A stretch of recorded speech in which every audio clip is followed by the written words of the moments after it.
सैन्य प्रशिक्षित आतंकवादी भारत भेजे जाते हैं और निर्दोष निहत्थे लोग जहां मौका मिला वे मारते रहे, मारते रहे, मारते रहे और हम सहते रहे। क्या ये अब सहना चाहिए?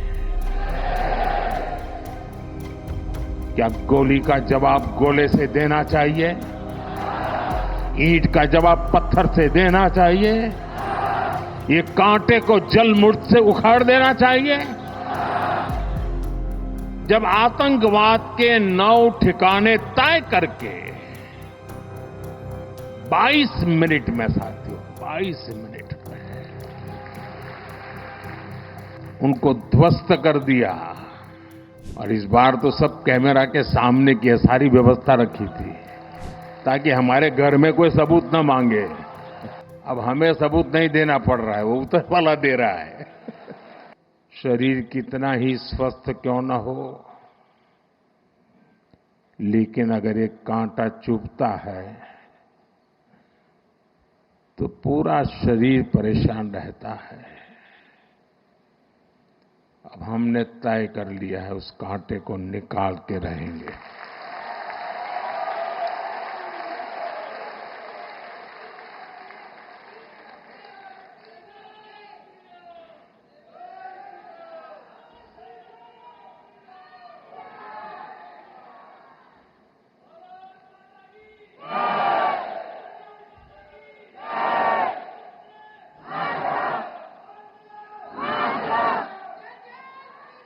साथियों, (1947) में जब मां भारती के टुकड़े हुए,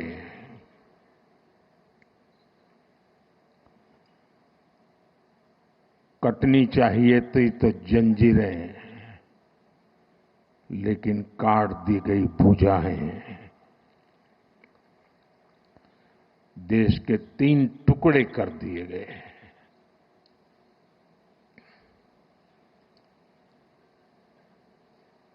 और उसी रात पहला आतंकवादी हमला कश्मीर की धरती पर हुआ।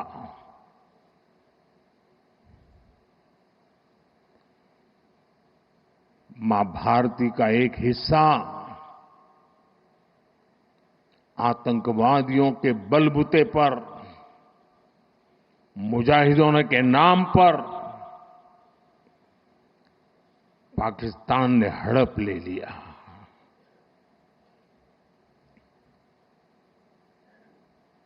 अगर उसी दिन इन मुजाहिदों को मौत के घाट उतार दिया गया होता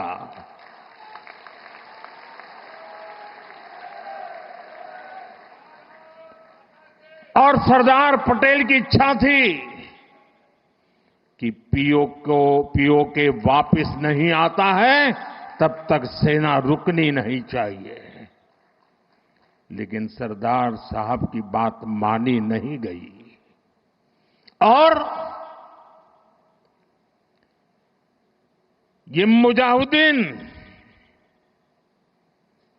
जो लहू चख गए थे, वो सिलसिला 75 साल से चला है। पहलगाम में भी उसी का विकृत रूप था। 75 साल तक हम झेलते रहे और पाकिस्तान के साथ जब युद्ध का नौबत आई, तीनों बार भारत की सैन्य शक्ति ने पाकिस्तान को धूल चटा दी।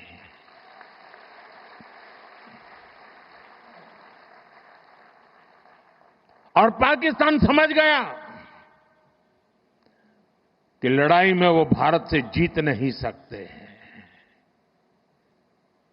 और इसलिए उस उसने प्रॉक्सी वॉर चालू किया।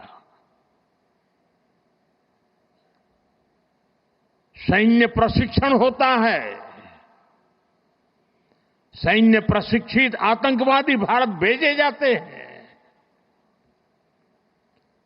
और निर्दोष निहत्थे लोग कोई यात्रा करने गया है, कोई बस में जा रहा है, कोई होटल में बैठा है, कोई टूरिस्ट बन के जा रहा है, जहां मौका मिला वे मारते रहे, मारते रहे, मारते रहे और हम सहते रहे।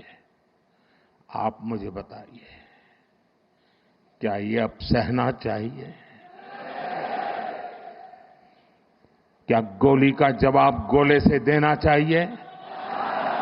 ईंट का जवाब पत्थर से देना चाहिए? ये कांटे को जल मुर्द से उखाड़ देना चाहिए?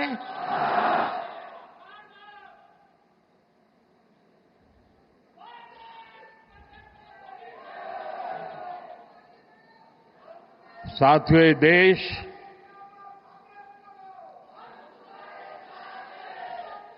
उस महान सांस्कृतिक परंपरा को लेकर के चला है, वसुधैव कुटुंबकम।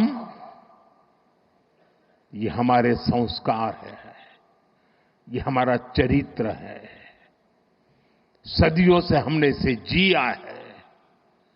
हम पूरे विश्व को एक परिवार मानते हैं। हम अपने पड़ोसियों का भी सुख चाहते हैं, वे भी सुख चैन से जिए, हमें भी सुख चैन से जीने दे।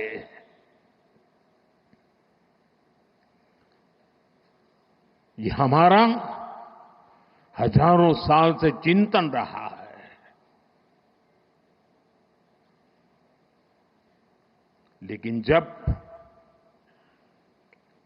बार बार हमारे सामर्थ्य को ललकारा जाए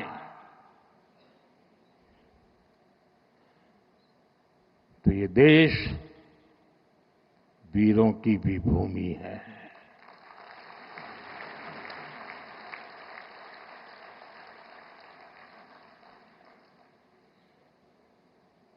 आज तक जिसे हमें प्रॉक्सी वॉर कहते थे,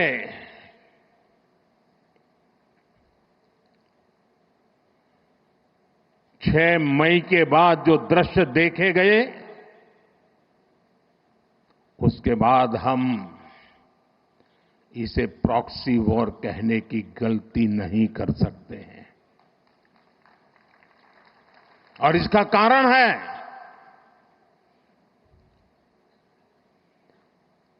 जब आतंकवाद के 9 ठिकाने तय करके 22 मिनट में, साथियों 22 मिनट में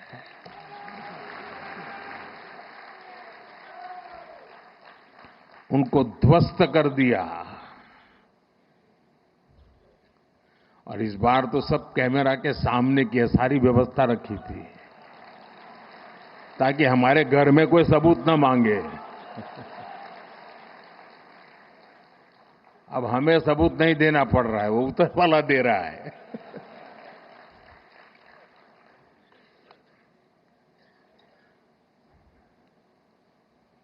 और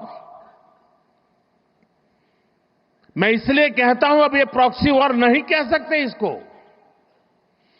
क्योंकि जो आतंकवादियों के जनाजे निकले 6 मई के बाद, जिनका कत्ल हुआ, उस जनाजे को स्टेट ऑनर दिया गया पाकिस्तान में। उनके कॉफिन पे पाकिस्तान के झंडे लगाए गए, उनकी सेना ने उनको सैल्यूट दी। ये सिद्ध करता है कि आतंकवादी गतिविधि ये प्रॉक्सी वॉर नहीं है, ये आपकी सोची समझी युद्ध की रणनीति है। आप वॉर ही कर रहे हैं। तो उसका जवाब भी वैसे ही मिलेगा।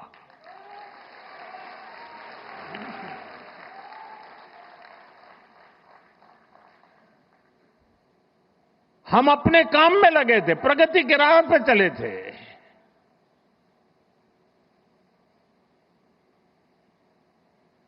हम सबका भला चाहते हैं और मुसीबत में मदद भी करते हैं।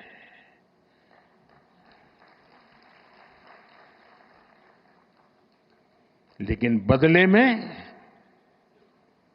खून की नदियां बहती है।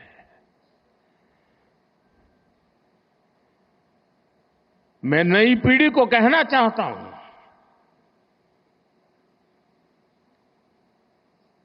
देश को कैसे बर्बाद किया गया है। 1960 में जो इंडस वाटर ट्रीटी हुई है, अगर उसकी बारीकी में जाएंगे तो आप चौंक जाएंगे। यहां तक तय हुआ है उसमें कि जो जम्मू कश्मीर की अन्य नदियों पर डैम बने हैं, उन डैम का सफाई का काम नहीं किया जाएगा, डिसिल्टिंग नहीं किया जाएगा। सफाई के लिए जो नीचे की तरफ गेट है वो नहीं खोले जाएंगे। 60 साल तक ये गेट नहीं खोले गए और जिसमें 100% पानी भरना चाहिए था, धीरे धीरे इसकी कैपेसिटी कम हो गई, 2%, 3% रह गया। क्या मेरे देशवासियों को पानी पर अधिकार नहीं है क्या? उनको उनके हक का पानी मिलना चाहिए, नहीं मिलना चाहिए क्या? और अभी तो मैंने कुछ ज्यादा किया नहीं है।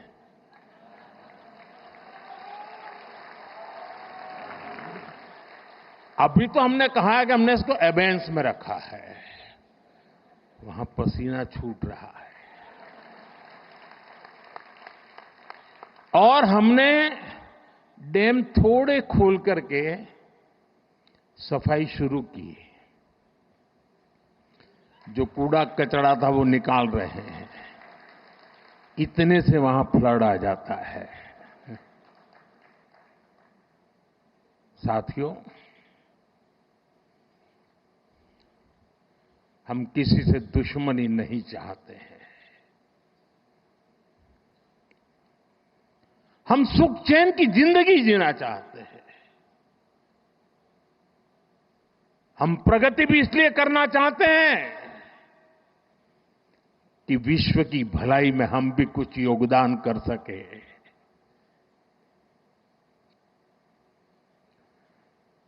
और इसीलिए